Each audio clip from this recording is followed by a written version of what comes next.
बोलिए शिव महापुराण की जय, शिव परिवार की जय हो।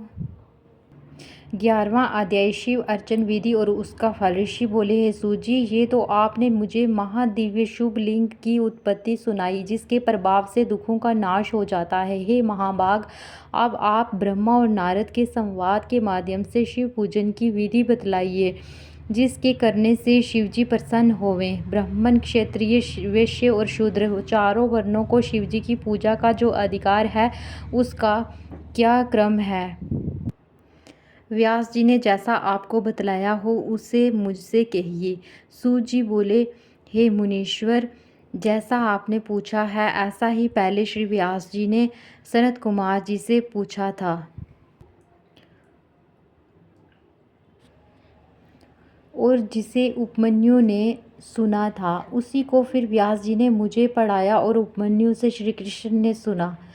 तब जिसे सबसे पहले ब्रह्मा जी ने ही कहा है, वही सब मैं ब्रह्मा नारद संवाद के रूप में आपसे कहता हूँ। ब्रह्मा जी बोले, हे नारद, अब मैं तुम्हें लिंग पूजन संक्षेप में कहता हूँ, ध्यान देकर सुनो। यदि विस्तार से कहूँगा तो सैकड़ों वर्षों में भी संपूर्ण नहीं होगा। शिवजी की पूजा परम भक्ति से करनी चाहिए। इसके करने से सारे अनिष्टों का नाश हो जाता है। मनुष्य को संतान सुख की प्राप्ति होती है। चारों वर्णों को सब कामों और अर्थों की सिद्धि के लिए शिवजी की पूजा करनी चाहिए। प्रातःकाल ब्रह्म मुहूर्त में उठकर गुरुदेव और शिवजी का स्मरण करता हुआ सब तीर्थों का स्मरण करे और हरि भगवान का ध्यान करे। साथ ही मेरा और देवताओं तथा मुनियों का भी ध्यान करे।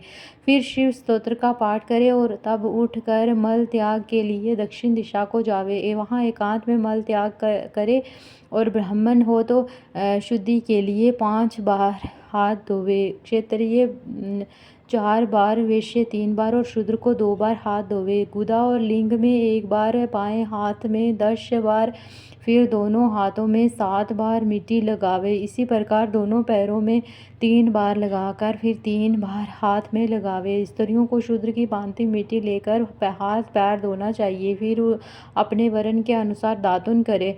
दातुन के लिए ब्राह्मण 12 अंगुल की, क्षत्रिय 11 अंगुल की, वैश्य 10 अंगुल की और शूद्र को 9 अंगुल की दातुन करे। षष्ठी, अमावस, नवमी और व्रत के दिन, रविवार को संध्या के समय और श्राद्ध के दिन दातुन करना करे। तीर्थों में सविधि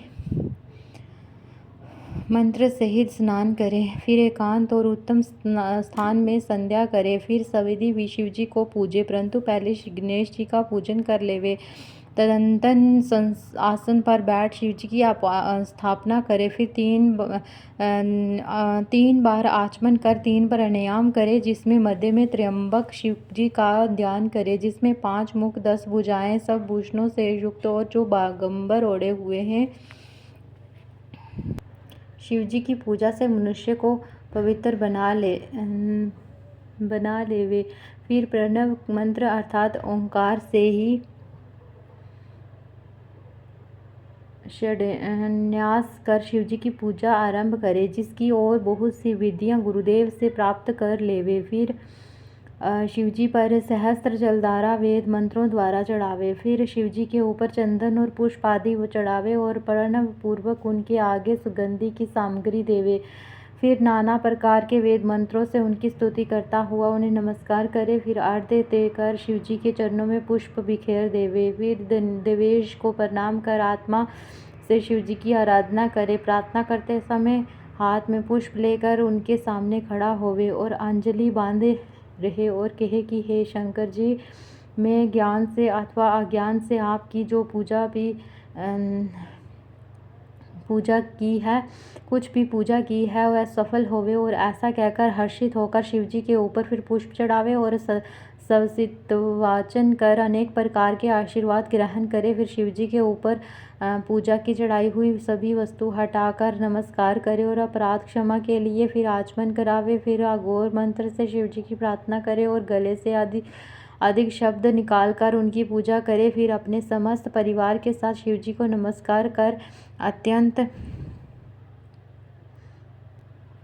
प्रसन्न होता हुआ सारे कार्यों को सुखपूर्वक करे। फिर इस प्रकार की शिव पूजा से उसे पद पद पर सर्व सिद्धियों की प्राप्ति हो सकती है। उसका सुख उसका दुख मिट जाता है और शिव जी की कृपा से कल्याण पाता है तथा शिव जी की पूजा से उसके और भी गुणों की वृद्धि होती है। मुनिवरे, ये शिव जी की पूजा की विधि के ही हे नारद, आप इसके पश्चात और क्या सुनना चाहते हो? इति शिव महापुराण द्वितीय रुद्र संहिता का 11वां अध्याय समाप्त। बोलो शिव महापुराण की जय, शिव परिवार की जय हो।